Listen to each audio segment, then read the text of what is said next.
l'Éternel, car il entend ma voix. Il a penché vers moi son oreille, et je le chanterai toute ma vie.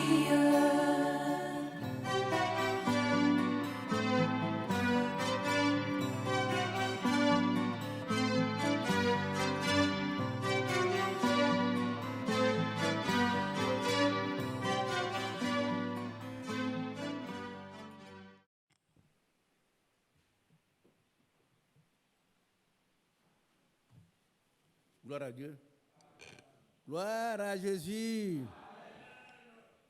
C'est notre Créateur. C'est notre Dieu. C'est notre Sauveur. C'est notre frère. Vous savez qu'il y a eu une croissance dans les relations entre Jésus et ses disciples. Ils étaient d'abord esclaves, serviteurs, amis et frères. Dites un grand Amen. C'est ce que Dieu a fait de nous. Ah oui, oui. Il y a une croissance dans l'approche. Et nous sommes aujourd'hui des frères. Et notre frère, c'est Jésus, le premier-né. C'est merveilleux, hein? Ça veut dire que nous sommes des fils de Dieu. Et ça, c'est très important pour nous. Je vous salue dans le nom du Seigneur Jésus-Christ, le Dieu Tout-Puissant, qui est venu nous sauver dans un corps humain. Son nom même dit Dieu Sauveur. Alléluia. Et que la gloire lui revient à lui seul. La gloire ne revient pas à un homme, à aucun homme, mais à lui seul. L'homme n'est qu'un instrument utilisé. Que Dieu soit loué. Il était prévu une veillée, mais pour ceux qui ne sont pas informés, la veillée a été faite hier. Parce que les parents n'étaient pas tous informés, ils ont désiré que la veillée se fasse la nuit. Frère Mathias et certains frères qui sont ici étaient donc à la veillée. Donc lui, il est fatigué, il se repose. Vous voyez que un ministère, ça ne s'improvise pas. Certains sont des ministres quand c'est bon. Quand il y a à manger, à boire, ils sont ministres. Mais quand on doit se déplacer la nuit, faire un programme vraiment contraignant, on ne les voit plus. On va dire merci au Seigneur pour ce qu'il a fait. Hier, il a utilisé encore ses serviteurs au nom de l'Église. On ne pouvait pas dire, puisque vous ne voulez pas. Donc nous aussi, non. Disons merci au Seigneur pour cette grâce qu'il nous a faite. Notre frère Mathias est un serviteur de Dieu. Seigneur, notre Dieu, notre Père, merci pour cette grâce que tu nous as faite. Il permet que le serviteur, notre frère Mathias, soit toujours disponible. La disponibilité est une qualité d'un vrai serviteur de Dieu. Et tu as donné ça à ton serviteur. La veillée a pu être faite. Il est fatigué. Renouvelle ses forces pour demain. Renouvelle toutes ses forces. Afin que demain, nous puissions encore être ensemble. Au nom puissant de Jésus, nous te prions. Amen. Maintenant, prends en main ces moments que nous allons passer avec les frères de Dieu. Amen. Nous allons passer quelques instants seulement. Parce que moi, je n'ai pas d'informations sur qu'on doit pouvoir veiller jusqu'à X heures chaque jour. Je n'ai pas d'informations également. Bon, les rumeurs disent qu'on doit rentrer avant. Donc nous allons dire quelques mots sur un thème, ça serait un début. Et puis si le Seigneur permet, on continuera. Que Dieu vous bénisse tous. Amen. Jésus revient pour nous chercher. C'est une réalité. Il revient bientôt pour nous chercher. Nous ne savons pas quand. Ça peut être aujourd'hui, ça peut être demain, ça peut être dans combien de temps, je ne sais pas. Je ne peux pas fixer des dates. Personne ne peut fixer une date.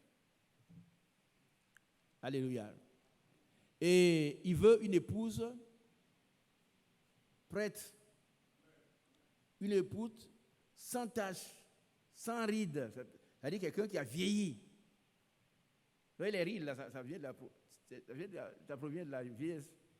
Il veut une épouse sans tache, sans rides.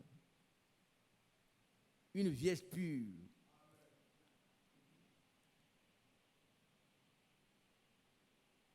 Amen. Je nous rappelle également que celles qui étaient prêtes entrèrent. Celles qui étaient prêtes entrèrent et la porte fut fermée. Nous voulons être prêts. Et frère Franck a dit, merci mon frère, également que nous sommes au temps de la préparation personnelle finale. Chacun doit se préparer.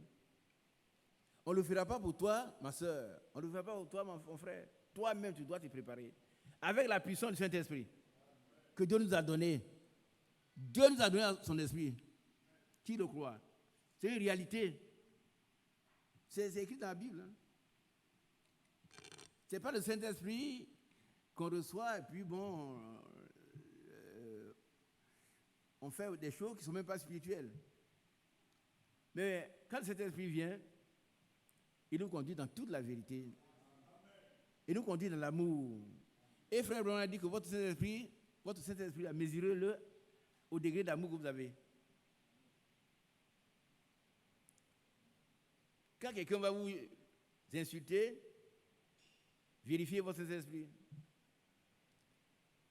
Hein, je m'en vais, j'écrase le pied de mon fils Ezoa Jacques.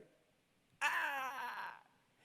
Et dit le vieux, peut-être pour la première fois, il ne dira rien, mais il écrase encore l'autre pied, il pousse à terre comme le. Ah, Ezoa. C'est dur, hein? Mais Dieu est avec nous. Il nous fait grâce. Alléluia. Le thème que nous abordons, c'est l'épouse doit être ramenée au pas de la parole de Dieu. On dit Amen. Vous savez que le frère Branham a vu l'épouse en désordre. En désordre. Et il l'a ramenée à l'ordre.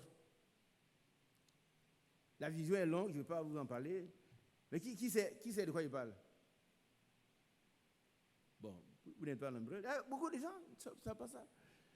Il y avait des gens qui venaient. Bon, ils sont passés comme des sorcières. Et puis l'épouse vient. Vraiment, le frère, Dieu a ramené l'épouse par le bien-aimé frère à l'ordre. C'était une épouse, une vierge, vraiment une vraie vierge. Ce n'était pas des sorcières. Elle avait des cheveux, non, mais celle-là, elle était bien droite, elle avait des beaux cheveux, et elle passait. Et nous devons ramener donc au pas de l'évangile, au rythme de la parole de Dieu. Parce que le Seigneur viendra bientôt nous chercher. Alléluia. Nous lisons 2 Corinthiens 1, verset 2. 1 et 2. 2 Corinthiens 1 et 2. 2 Corinthiens. C'est quoi est-ce que je ne suis pas trompé?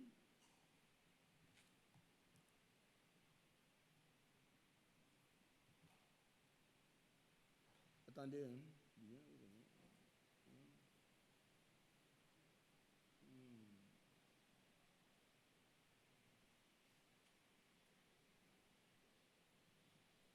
Gloire au Seigneur. 2 Corinthiens 1, attention, 11, hein, c'est 11. 2 Corinthiens 11. Je suis trompé ici.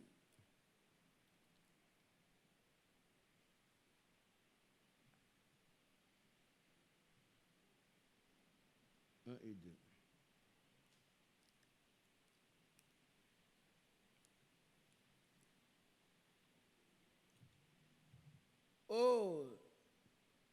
Si vous pouvez supporter de ma part un peu de folie. Mais vous me supportez.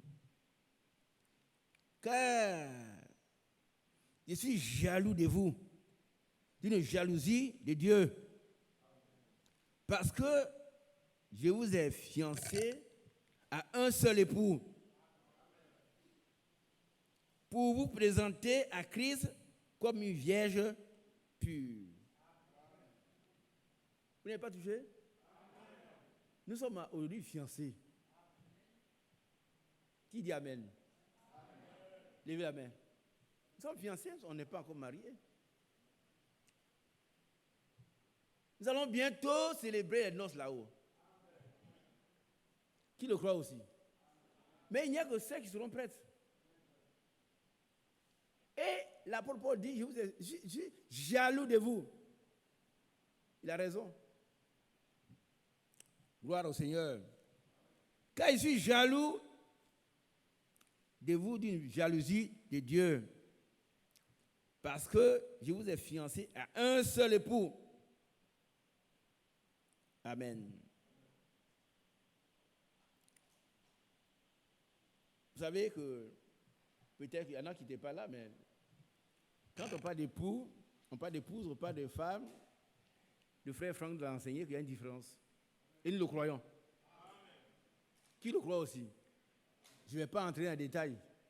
Ici, nous devons être prêts. C'est ça qui est important.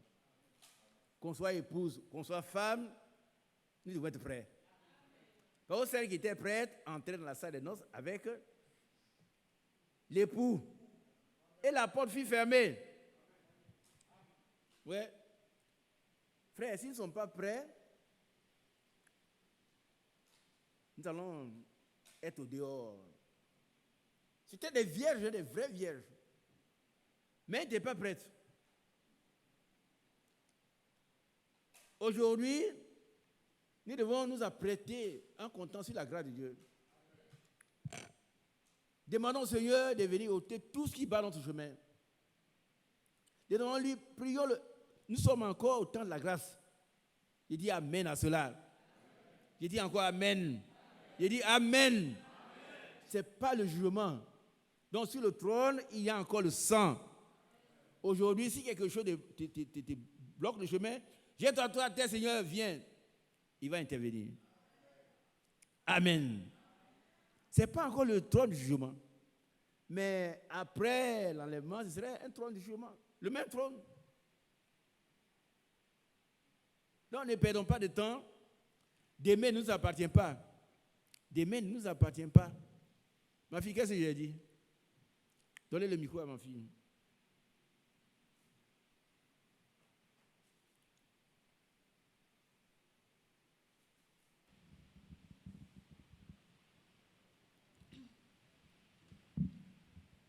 Bébé, tu as dit qu'aujourd'hui, c'est le temps de la grâce, car demain ne nous appartient pas. Et qu'est-ce que nous devons faire? Nous devons être prêts. Nous devons nous apprêter. Nous devons être prêts. Si on n'est pas encore prêt, on doit s'apprêter. On doit demander au Seigneur de nous aider. C'est qu'on peut faire aujourd'hui. Il ne faut pas dire demain, après. Non, non, ce serait trop tard. Ce serait trop tard. Oh, Dieu ne veut pas que nous soyons trop tard. Nous arrivons trop tard. Assois-toi, ma fille. Vous savez, je suis jaloux de vous d'une jalousie de Dieu. Parce que je vous ai fiancé à un seul époux pour vous présenter à Christ comme une vierge pure. Que Dieu vous bénisse. Que Dieu vous bénisse. Vous savez que une vierge peut ne pas être pure. C'est-à-dire aucun homme la connaît. Mais si elle se masturbe, elle n'est pas pure. Tu comprends ça? Si elle cherche des plaisirs sexuels, elle seule, elle n'est pas pure. Et nous, là, on ne doit pas chercher à se masturber.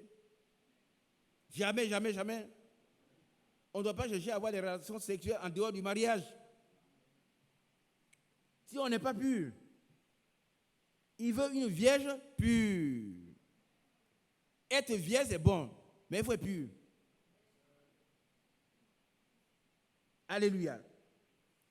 Toutefois, de même que le serpent séduisit Ève par sa ruse, je crains que vos pensées ne se corrompent et se détournent de la simplicité à l'égard de Christ. Gloire à Dieu. Gloire à Dieu. L'apôtre Paul dit, crains que nos pensées se détournent de Christ. Le séducteur, c'est le diable. Frères, nous ne sommes pas séduits par le diable. Tout ce qui ne vient pas de Dieu est du diable. Même une vision.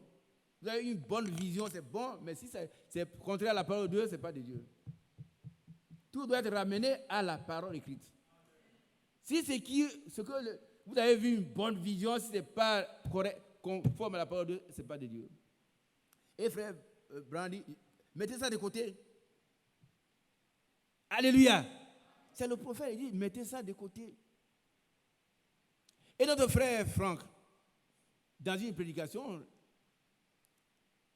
il n'y a pas longtemps, il dit qu'il y a une différence entre nous et les autres. Est-ce que vous comprenez un peu? Que la différence soit nette. Qu'on nous voit vraiment différents des autres. Est-ce que nous comprenons un peu? Quand on te voit dans ton travail, on te voit au marché, on te voit à la maison, on te voit dans ton foyer, tu dois être différent des autres. Toi-même, tu dois sentir que tu es différent. Tu n'as pas besoin forcément d'avoir une grosse Bible, une pile de brochures, non. Quand on te voit, on se demande qui est cet homme-là. Ah, cet homme-là, il est différent. Regardez-moi ici, si vous en priez. Je vais être très bref parce que je vais être court pour qu'on puisse partir. Regardez un peu. À Antioche, c'est à Antioche que la première fois les chrétiens furent appelés, les disciples, les apôtres, ils furent appelés des chrétiens. Pourquoi? Pourquoi on les a appelés parmi tant de monde, on regardait, on dit c'est ça les chrétiens? Pourquoi? C'est ça, vous pouvez répondre. Pourquoi on voit dans un monde comme aujourd'hui, et puis on regarde une soeur, on dit, ah, c'est une chrétienne. C'est pas parce qu'elle a levé ses boucles d'oreilles. Ah, tout le monde enlève boucles d'oreilles, c'est la mode. C'est la mode, hein? Mais pourquoi en Antioche, on les a regardés, on dit, ceux-là sont des chrétiens. Non, la différence doit être nette. Pourquoi? Donnez-moi la preuve. Vous avez la parole.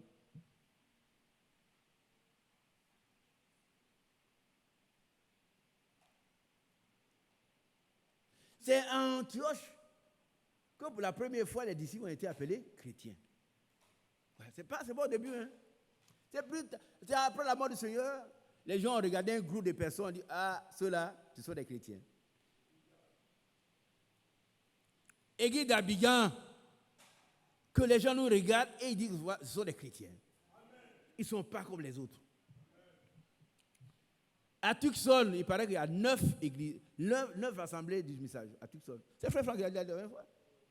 À Tucson. Et même à celui là-bas, il y a des assemblées. À quelle fois il y en a? Partout. Et vous allez, des gens ils sont dans le message, mais ils ont leur groupe du message.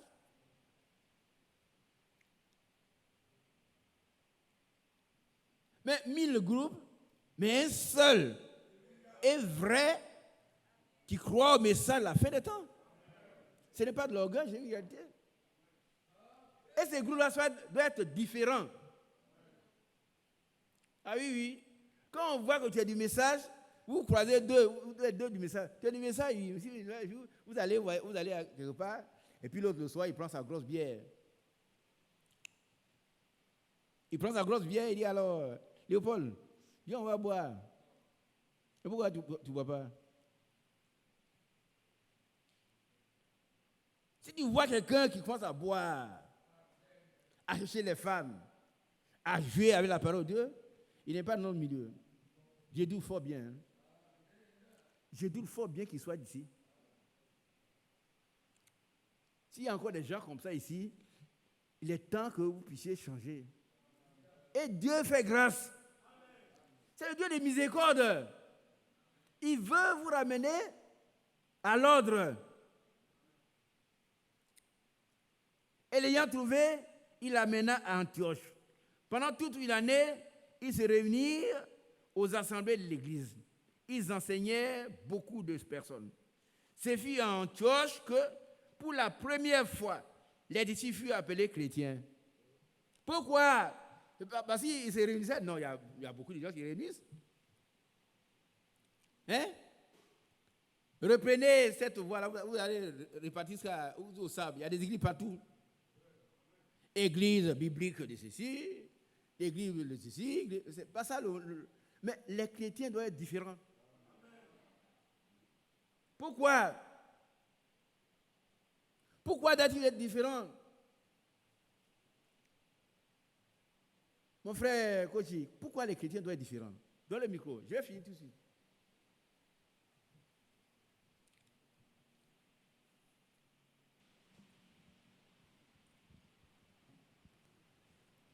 Allons-y, mon frère. Les chrétiens doivent être différents parce que sur terre, ici, ils prolongent le jour de Christ en vue d'hériter avec le Seigneur. Oui, il ne faut pas parler gros français. Hein. Il faut dire ce que nous comprenons. Bon, ils doivent être différents parce qu'ils ont Christ en eux. Oui, et ils doivent être comme. Ils doivent ressembler au Seigneur. Être comme le Seigneur Jésus-Christ. Voilà. Oui. Ça, c'est plus simple. Hein? Quand on les voit, on voit qui? Quand on les voit, on voit Christ. On voit Christ. On n'a pas besoin de faire les discours. Dieu te bénit, mon frère. Amen. Alléluia. Et notre frère Rémi, Quadio, le père de notre frère Quadio, il a prêché. Qui était là? La différence. C'est une réalité, frère. Ce n'est pas des discours. Les discours, on a tout entendu, les discours, bien aimé. Mais désormais, la différence est faite dans la pratique. Alors, pourquoi un chrétien, vous voyez un chrétien, par exemple, le soir, il dit, ah frère, viens, on va prendre une bière, hein, c'est pas interdit ça. C'est pas interdit. Et puis ici, des frères, moi je ne cite aucun frère. Parce qu'aucun frère ne m'a sauvé. Qui est d'accord avec ça? Aucun frère ne m'a sauvé. Un frère peut boire une tonne de bière, c'est pas un problème. Je ne vais pas le condamner non plus. Mais je ne vais pas le suivre. Non, parce qu'il ne m'a pas sauvé. Regardez un peu. Éphésiens chapitre 5. Vous allez voir.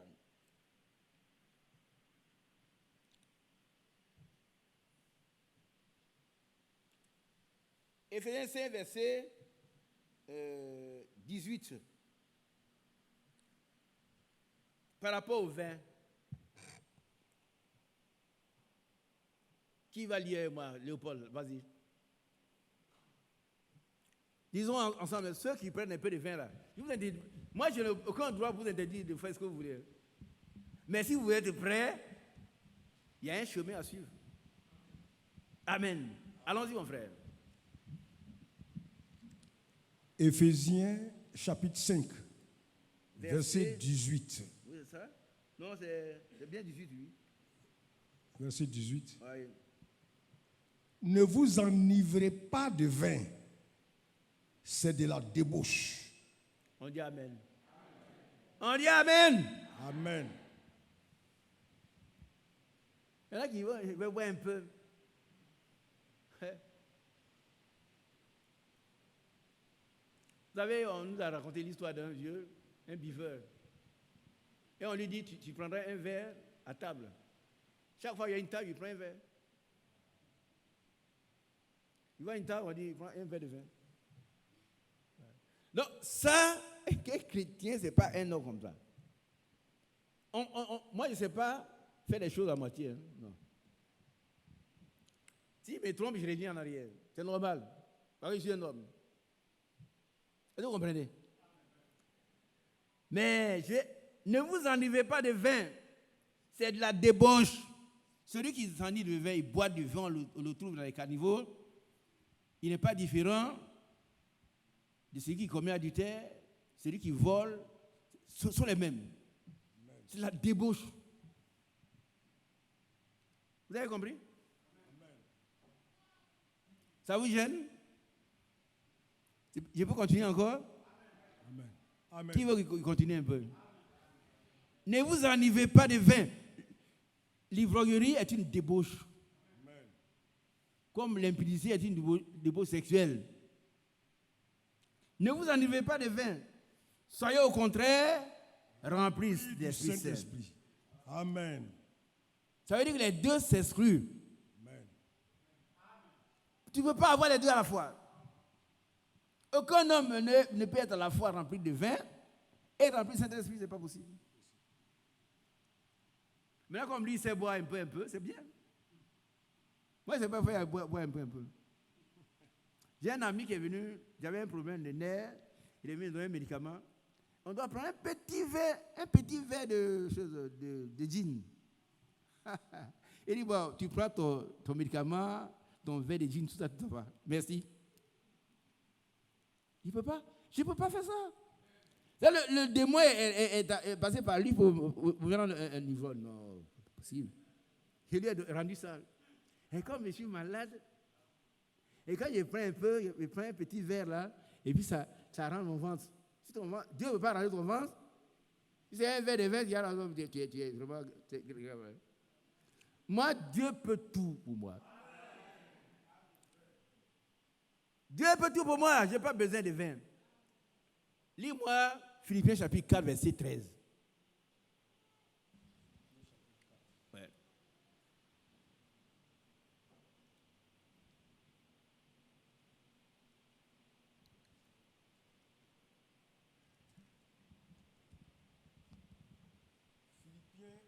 Chapitre 4, verset 13. Je puis tout par celui qui me fortifie. On dit Amen. Je peux ne pas boire. Je puis tout. Tout. Par Tout celui ce que Dieu me demande de faire, je peux le faire par celui qui fortifie. Ce n'est pas un vivant. Aussi, il prend un peu de vin, ça rend mon ventre. Non, si Dieu ne peut pas rendre ton ventre, ce n'est pas la peine. Il y en a, hein? Il y en a un qui est venu ici, il entamait une discussion avec moi. Bon, mais est-ce que Frère Branagh, c'est notre Seigneur? Il dit non, écoute, prends tes brochures puis file. Moi, j'ai dépassé cette discussion-là. Chacun est libre de faire ce qu'il veut. On a chanté ces cantiques-là tout à l'heure. C'est qu'un homme, c'est ce qu'il. Voilà, oui, mon problème. Si tu veux boire du vin, bois du vin. Mais sache que l'ivrognerie est un péché grave. Au même titre que le vol, l'adultère, l'impudicité et tout. Mais si tu veux être chrétien, Dieu peut te donner toute la force qu'il faut. Une jeune fille, tu n'as pas besoin de masturber, tu n'as pas besoin de... Il va te donner tout ce qu'il faut pour que tu restes ferme. Quand tu persévères. Par contre, c'est la fin qui est couronnée, non le début. Les jeunes sœurs, dites, j'ai pu tout parce que c'est tout. Tout. Amen. Tu peux rester vierge, pure. Parce que Dieu peut le faire. Maintenant, si tu as fait ces bêtises avant, jette-toi à genoux. Demande au Seigneur de te délivrer de ces choses mauvaises. Alléluia. Dieu n'aime pas ça. Parce que Dieu est juste. Hein? Dieu ne va pas te faire asseoir à la même table que ceux qui sont conseillés purs. Ce n'est pas juste. Aujourd'hui, tu dois accepter que Dieu te purifie. J'ai pu tout par celui qui me fortifie. Alléluia. Nous prenons un passage encore dans Éphésiens chapitre 4, verset 17. Éphésiens 4, 17.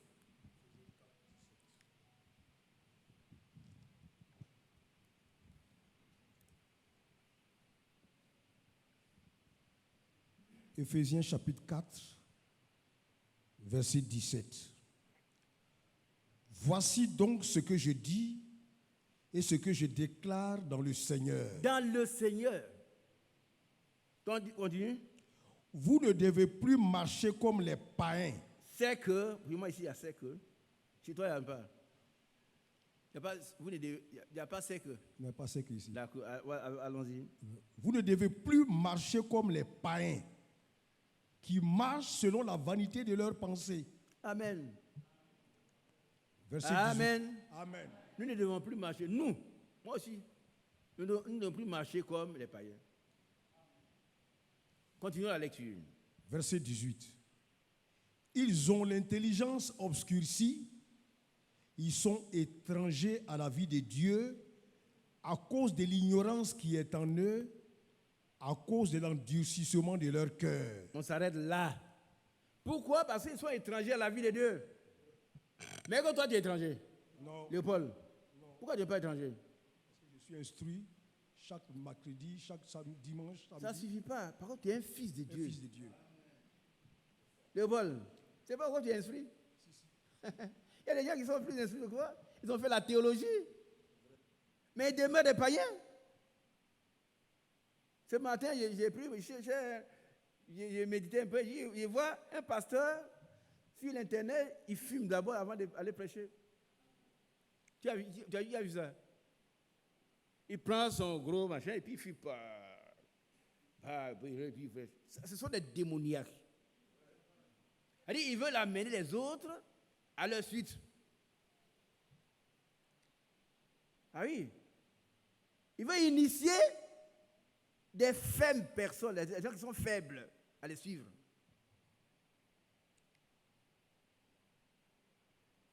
Si quelqu'un a fumé avant, aujourd'hui, il ne doit plus fumer.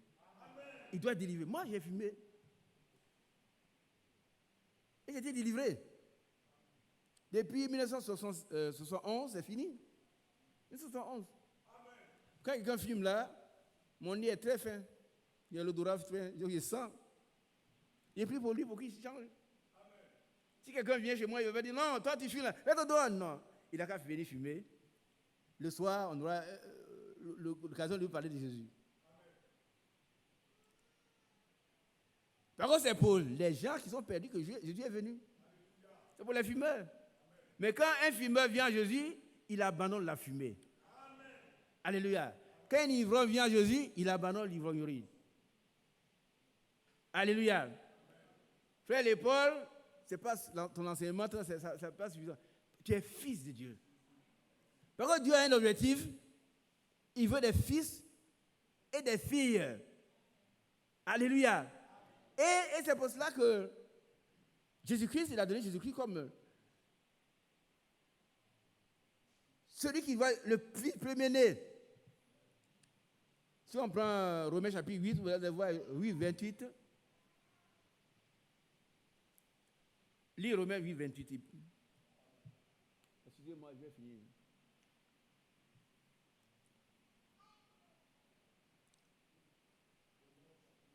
« 28.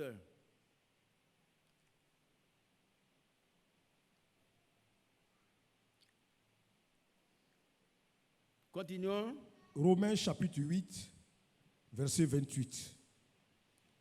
Nous savons du reste que toute chose concourt au bien de ceux qui aiment Dieu, de ceux qui sont appelés selon son dessein. Continuons. Verset 29. Car ceux qu'il a connus d'avance, il les a aussi prédestinés à être semblables à l'image de son Fils, afin que son Fils soit le premier-né de beaucoup de frères. On dit Amen. Amen. Ça ne vous touche même pas. Que Dieu vous aide. Quand je sais que Jésus est le premier-né, mon frère est né, je suis heureux. Amen.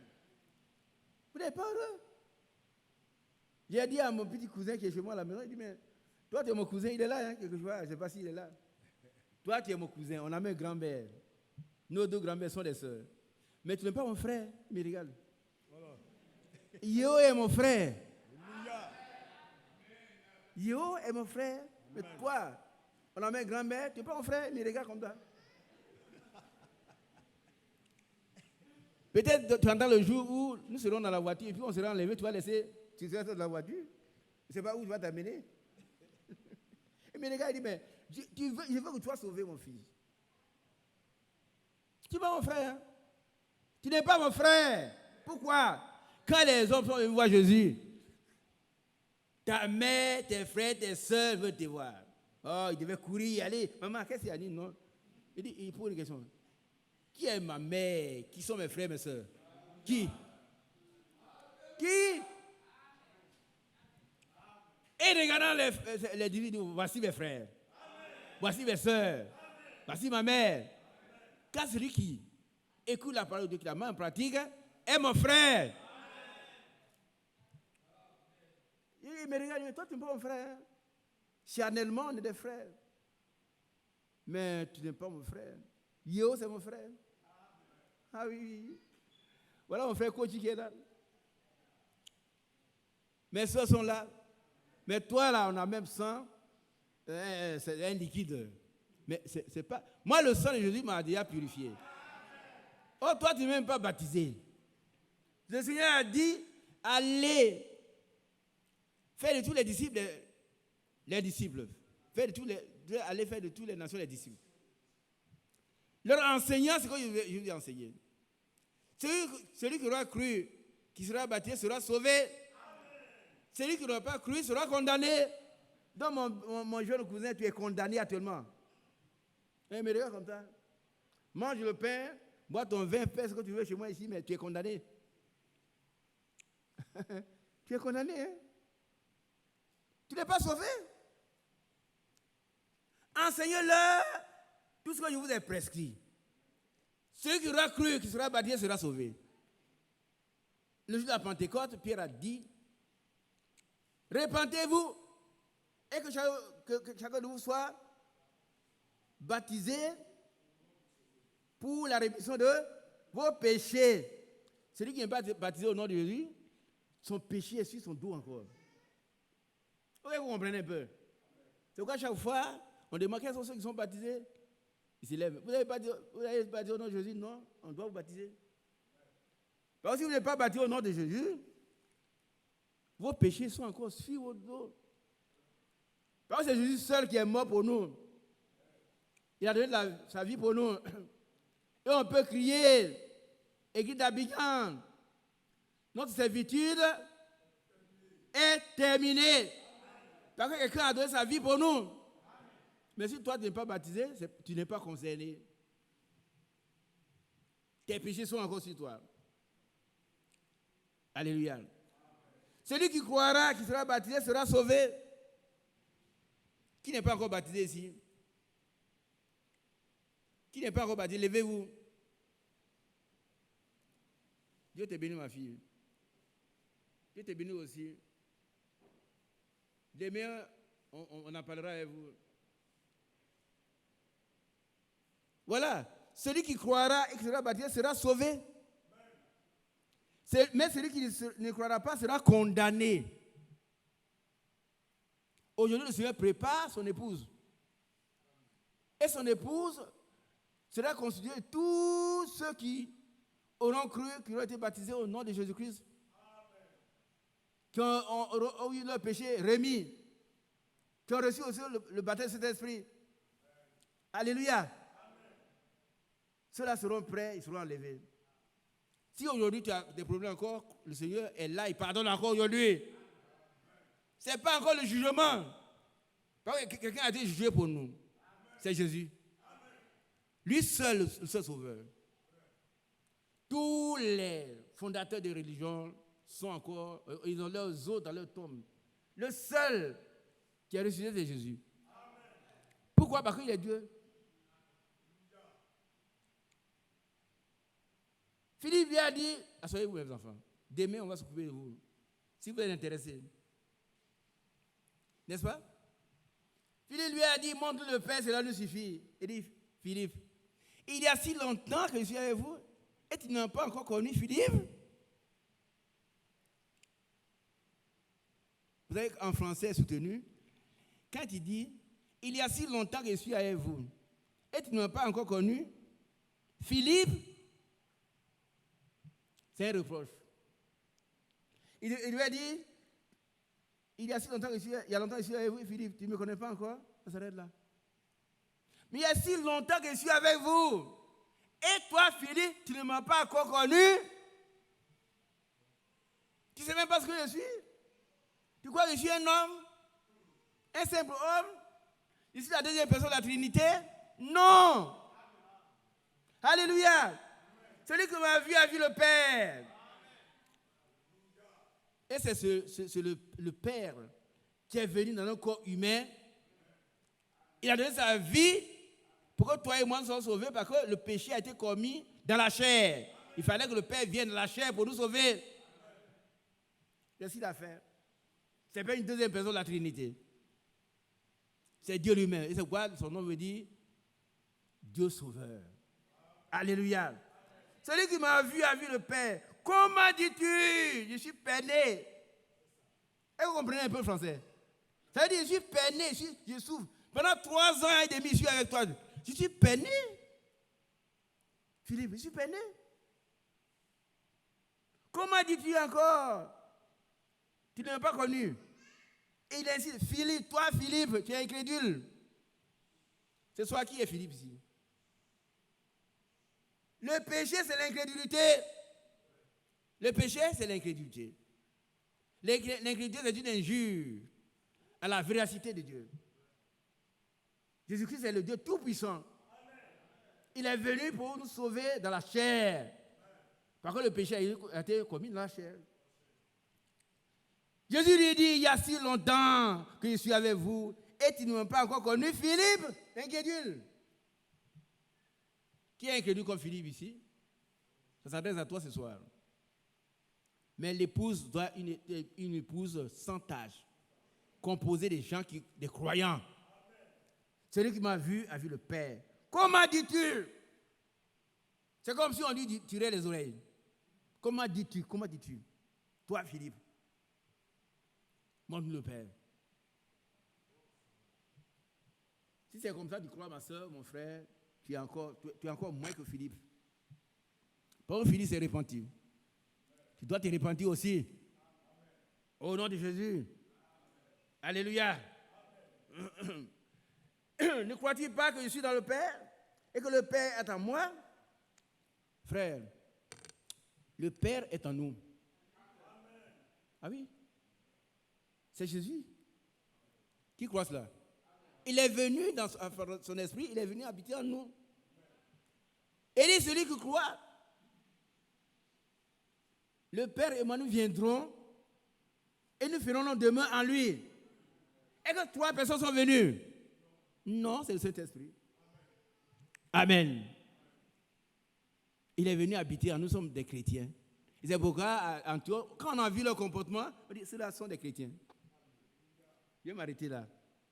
Si vous voulez qu'on soit un père chrétien, ce n'est pas parce que vous allez avoir des grosses Bibles, un pile de brochures, mais c'est parce que votre comportement va vous identifier à Christ. Alléluia. Et le frère Franck dit que la différence doit être nette. Je vais terminer par la différence. Elle doit être nette.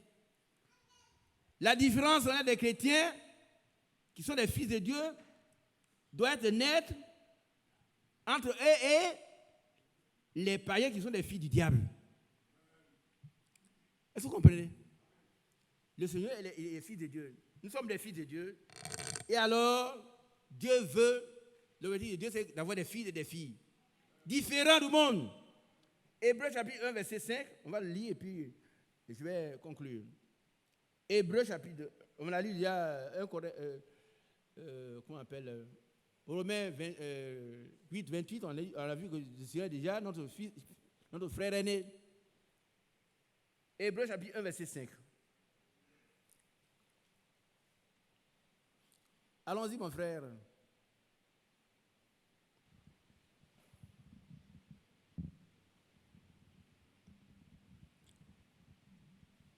Hébreux chapitre 9.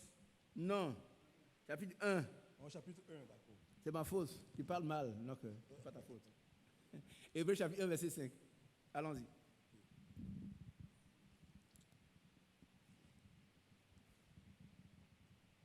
Hébreux chapitre 1er, verset 5. Car auquel des anges de Dieu a-t-il jamais dit, tu es mon fils, je t'ai engendré aujourd'hui. Et encore, je serai pour lui un père, et il sera pour moi un fils. On dit Amen. Amen. Aucun des anges a dit ça. Pas un seul. À personne. Personne, aucun ange. C'est à Jésus. Seul. Amen. Seul Amen. le Fils de Dieu. Et nous sommes ses frères. Amen. Nous sommes très heureux d'être ses frères. Et nous devons être différents.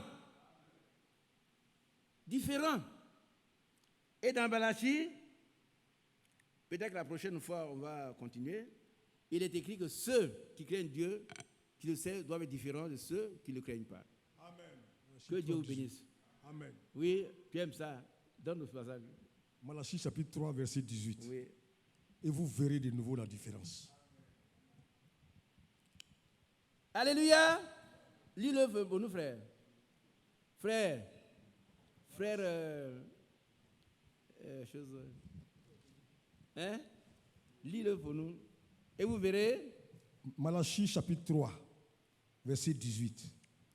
Et vous verrez de nouveau la différence entre le juste et le méchant, entre celui qui sert Dieu et celui qui ne le sert pas.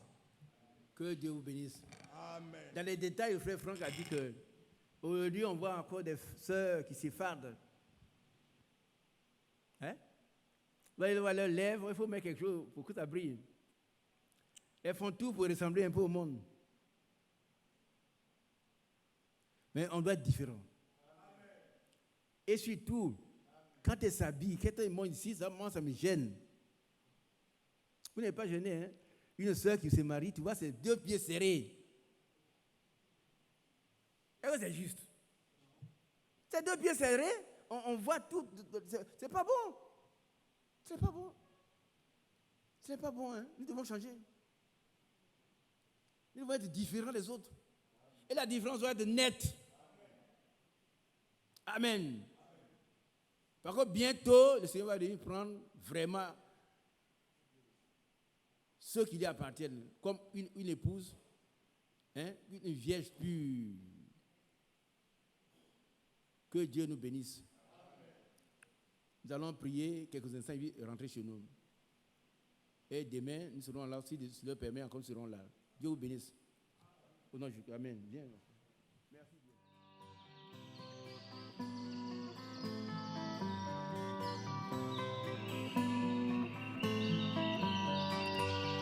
J'aime l'Éternel, car il entend ma voix. Il a penché vers moi son oreille, et je le chanterai toute ma vie.